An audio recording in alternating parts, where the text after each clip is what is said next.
বাংলাদেশের স্বাস্থ্য খাত দীর্ঘদিনের অবহেলার শিকার। স্বাস্থ্যসেবা কোনো সুবিধা নয়, এটি মানুষের মৌলিক অধিকার। আমরা আজ একত্রিত হয়েছি কড়াইল, ভাসানটেক ও সাততলা এলাকাবাসীর জন্য সাধ্যমতো সর্বাত্মক স্বাস্থ্যসেবা প্রদান করার লক্ষ্যে। বাংলাদেশের স্বাস্থ্য খাত দীর্ঘদিনের অবহেলার শিকার। সরকারি হাসপাতালগুলি অতিরিক্ত চাপের মুখে, স্বাস্থ্যকর্মীরা নিরুৎসাহিত, অসমভাবে বণ্টিত, মানসম্মত সেবায় প্রবেশাধিকার প্রতিদিন লাখো মানুষের কাছে এক অসম লড়াই। স্বাস্থ্য ব্যয়ের ৭২% সরাসরি জনগণ বহন করে, ফলে অসুস্থতা এখনো দারিদ্র্যের অন্যতম প্রধান কারণ। একটি সুস্থ, দেশি, উৎপাদনশীল, আত্মনির্ভর ও সার্বভৌম আমাদের লক্ষ্য।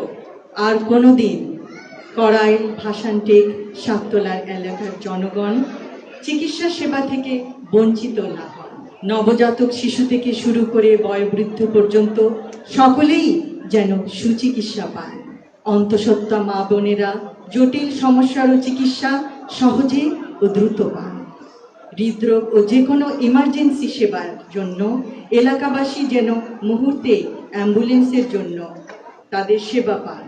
এই এলাকায় মূলত তাদের বসবাস যারা এই শহরের জীবনযাত্রাকে চলমান রেখেছে, পোশাক শিল্পকে উজ্জ্বল করেছে, ইমারত গড়েছে। তাদের অসাধারণ শ্রম প্রতিটি কর্মক্ষেত্রকে সচল রেখেছে। কিন্তু স্থানীয় ফার্মেসিতে শতকরা ৪২.৬% এলাকাবাসী প্রতিদিনের স্বাস্থ্য সমস্যার সমাধান খোঁজে। তারা যে কোনো মূল্যে সুস্থ হতে চায়, যেন অসুস্থতার জন্য ছুটি নিতে না হয়।